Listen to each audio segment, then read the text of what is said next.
如果有人問你信耶穌㗎？你會點答？或者答案唔係淨係得信定係唔信？信耶穌其實係一個一生入邊持續改變嘅歷程，所以我會話我信緊。We are all faithing together。各位信緊嘅朋友仔，你哋好啊！我哋又嚟到呢我哋3月 Faithing 嘅節目啦。咁我都係你哋嘅節目主持人嘉嘉，仲有我 Edith。我哋今個月嘅月題呢，就係召命叫我好好生活。咁呢，我哋今日呢都邀請到 Rowena 嚟到我哋當中。咁佢係學園傳道會職場領袖事工主任，同埋呢，佢係專業認證嘅 Professional Coach 嘅。歡迎 Rowena。大家好。今集呢就會探討下乜嘢係召命。咁不如我哋就單刀直入啲啦，我哋就直接問啦。咁 Rowena，咁其實乜嘢係召命呢？係好多人都對呢個課題可能都好有興趣。即係如果召命咧，有啲人簡單嚟講就叫calling 咁樣啦，就係究竟我人生要點樣行咧？我要做啲乜嘢嘢咧？我係邊個咧？有咩意義咧？呢啲通常都係喺召命裏邊去會問嘅問題咯。如果簡單嚟講，召命就係一個你揾到你自己人生 call 你嗰一個叫你行嗰條路係點樣樣嘅，或者叫你去邊一度嗰樣嘢嘅，好多時候我哋就叫做召命咯，去尋索出嚟。即係其實揾到 call 我哋嗰個，咁我咁假設啦，我諗大家都相信上帝啦，咁即係其實上帝叫我做咩咪做咩，咁咪即係跟住聖經咁樣，聖經叫我做咩做咩，咁咪得咯。咁我哋唔使講3集噶，咁仲有啲咩我哋要探討落去嘅咧？咁聖經都叫我哋做好多嘢嘅，但係一樣最重要嘅嘢咧，就係聖經幫助緊我哋點樣成為一個神創造我哋嗰個最好嘅自己咯。咁召命就係你要揾下究竟我點樣去生活？點樣去生存啊？令到自己即係神創造嗰個 create 咗我自己一個最好嘅自己可以展現出嚟咧，咁樣。咁每個人個 expression 都好唔同噶嘛。嘉嘉你同我就已經好唔同啦。你用你嘅方式去活出你嘅召命，我嘅方式都係唔同咁樣咯。咁所以都係幾有趣嘅一樣嘢嚟嘅。即係可能我哋基督徒，我哋都有啲好 general、好普及性、好普遍性，大家會一齊做嘅嘢。咁我哋都實踐緊一啲嘅召命啦。咁但係原來每個人咧都有佢嘅獨特，係咪咁嘅意思啊？係啊，有啲人咧曾經用一個3層嘅蛋糕去形容嘅，即係如果你見過啲結婚蛋糕咧，咪最底嗰層係最闊，跟住中間，跟住最高有一層咁樣啦。咁你可以話第一層嘅召命就係我哋話一個 general calling 啦，或者一個普遍性咧，每一個人都會經歷到嘅，就係神創造我哋每一個人，讓我哋咧喺呢個世界裏邊好好生活。咁我哋每一個人都係按神嘅形象去做嘅。呢一個神就 call 我哋成為佢所創造嘅一個啦。咁呢個就係一個第一層咯。而第二層就係 call 我哋成為一個基督徒咯，接受基督嘅救恩啊，去跟隨耶穌啊，去活出基督門徒嘅樣式啊。咁呢一個就係第二層嘅 calling 嚟嘅。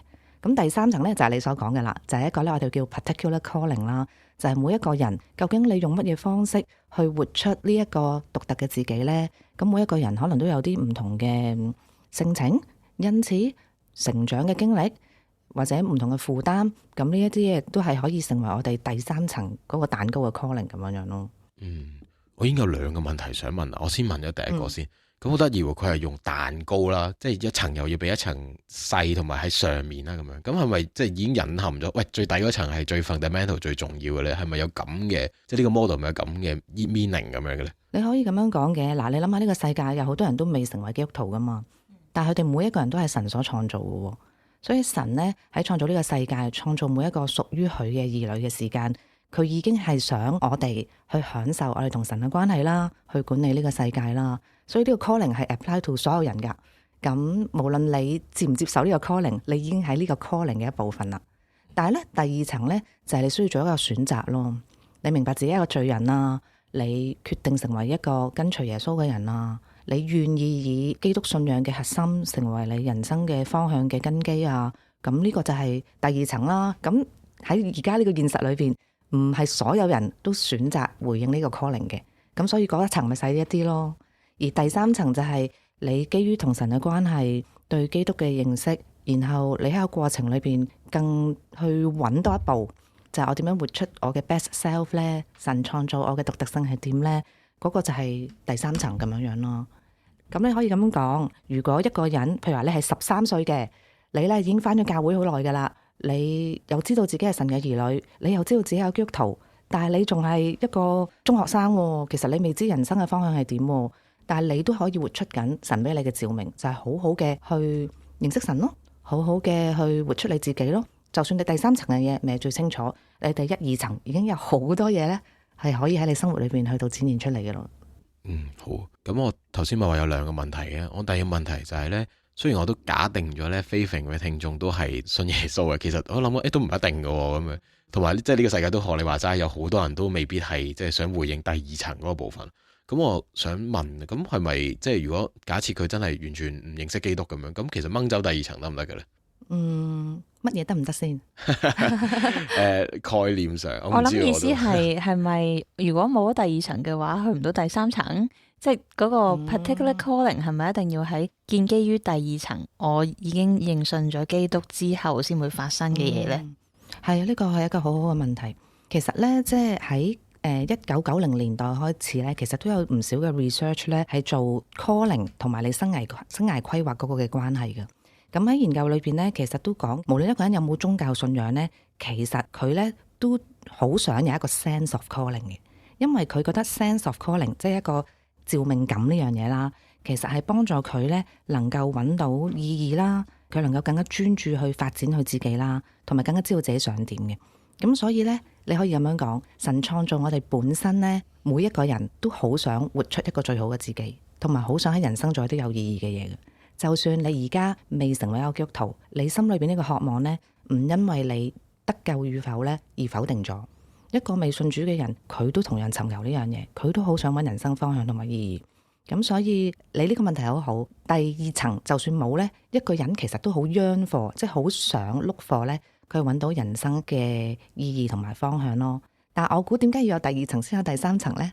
因為我哋相信呢，召命呢樣嘢咧，唔單止淨係一個方向咁簡單。召命嗰本身嘅字根咧，拉丁文係指一個 call 啊嘛，一個 calling。話明 call 咧，即係好似人打電話俾你咁，有個 caller 先至有 call 呢樣嘢㗎，咁你先可以接個 call 㗎嘛，係咪？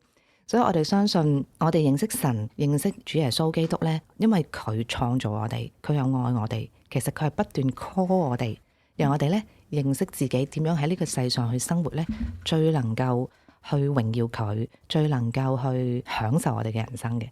所以第二層雖然冇，嗰啲人都會追求第三層嘅嘢，但係咧第二層如果有嘅話咧，所謂嘅第三層咧係追求一個上帝對我哋嘅 call 咯，而唔係淨係話一個 general 嘅人生方向咯。咁你就牽涉咗你信仰對你嘅影響咯，因為你人生唔係淨係話我有個方向啦，我就做老師啦，我又做社工啦，而係你會問多一個問題：咦 call 我嗰一個即係神啦，究竟佢想我人生做啲乜嘢嘢係最能夠榮耀佢嘅咧？我係最滿足嘅咧？既然神係做我嘅，佢應該最清楚啦，係咪？所以唔該話下俾我知咧，我好想知道我呢個 call 係點啊！咁所以嗰個 particular calling 就真係一個 calling 咯，唔單止淨係一個 general 喺人嗰個生存裏邊尋求嘅方向咁簡單咯。所以有少少吊詭嘅，即係嗰樣嘢又係個個人都 look for 嘅，但係如果基督徒嚟講，我哋係一個對象啦，同埋有一個好明確嘅方向添。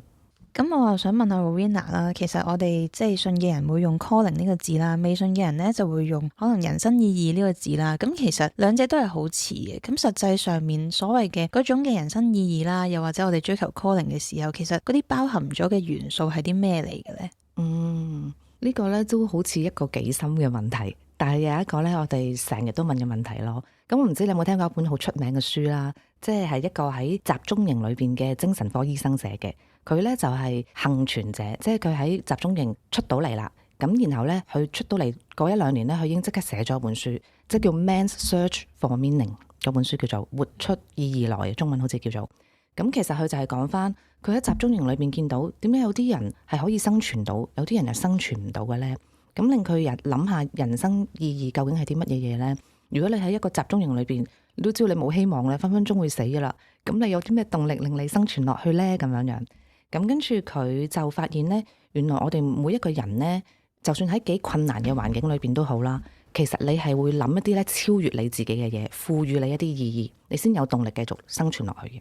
即係舉個例，譬如話佢喺集中營裏邊，有啲人就會諗，我希望我出去見翻我太太咁樣樣，就係呢樣嘢，就算幾渺茫都好啦，佢就賦予咗佢意義啦。咁佢呢就能夠咬實牙關，遇到咩困難都好，佢就諗我因為呢一樣嘢，我而家受嘅苦呢都係有意義嘅，因為我有一樣嘢呢係我要去做，唯有我先至做到嘅。咁如果呢樣嘢呢，佢離開咗集中營之後啦，就發現真係幸存嘅人呢，除咗本身佢自己好好彩呢，因為佢係一個醫生，咁喺集中營裏邊需要佢，咁佢冇死得咁快啦。而其他有啲人佢喺意志上邊都生存到嘅呢，就係因為佢俾自己喺集中營裏邊嘅時間呢，有一個意義，同埋有一啲方向呢，佢知道有一日佢離開集中營之後呢，佢要去實踐到嘅。如果你將佢同 Colin 去諗翻呢，其實 Colin 諗嘅問題都係好類似嘅。你人生如果你淨係吃喝玩樂啦、瞓覺食嘢、翻工生存咁樣啦，大部分人呢聽落去好似幾好啊，咩都唔使諗咁樣樣。做好多研究呢，發現其實唔係噶。如果人係咁樣樣呢，佢冇咗一種動力去生活，因為人被創造嘅時間就係會諗一個比自己更超越嘅一個方向同埋目標。佢會覺得佢咁樣貢獻自己呢，係會帶嚟佢人生有一啲嘅意義嘅咁樣樣。咁呢個就係嗰個同召命好相近嘅一樣嘢咁樣樣咯。咁我哋好老實問自己都知道嘅，如果你人生唔需要咩意義，淨係俾你咁樣生存，你好快就會覺得唔知為乜。但係如果你揾到唔係嘅，我係有一啲嘢我能夠為呢個世界做，唔係淨係為咗我自己。即係嗰啲意義嘅研究呢，就係話人呢唔係淨係自我實現嘅，人係要自我超越嘅。咁所以每一個人都需要一個比自己實現自己更大嘅目標同方向去驅動自己咯。呢個係神對我哋嘅創造咯，因為神本身做我哋係為咗要享受佢同埋榮耀佢啊嘛。享受呢下明啦，即係大家都知道咩叫 enjoy 一樣嘢。榮耀佢就係你好想做一啲嘢去反映到神係幾咁好嘅咯。而嗰樣嘢淨係為咗滿足自己呢，係唔 good enough 嘅。你一定會想做一啲嘢俾人知道我呢個神係咁好嘅，你心裏邊就有呢個渴望咯。咁未信嘅人佢未必認識神，但係佢就會心裏邊有一個渴望，就係我想做一啲嘢係造福呢個世界嘅，係幫助到身邊嘅人嘅，係唔係淨係為自己嘅。呢一種嘅渴慕呢，就係一種人生意義或者召命嗰份好深嘅動力嚟嘅。聽完呢集之後呢，我就即係總括下啦。我哋講召命，其實就係一種我哋嘅神對我哋人生一個好獨特嘅創造，而我哋彰顯出嚟去榮耀佢，係咪就係咁呢？同埋係即係一個自我超越啦，一個只有我呢個人先可以帶嚟嘅某一種嘅意義同埋價值。都類近。如果我諗更簡單嚟講，你就諗召命就係我揾翻神創造我一個點嘅人，我揾翻活出嚟嗰種嘅方式、方法、方向。咁呢個就係嗰個召命咯。好，咁今日時間咧都差唔多啦。咁我哋都講咗咩係召命啦，講咗佢一啲內容嘅嘢。咁可能各位聽眾聽完之後咧，都會有諗緊會唔會有啲咩迷思咩問題？所以我哋下一集咧就會探討關於召命嘅各種迷思。咁非嘅朋友，咁我哋就下星期見啦，拜拜，拜拜。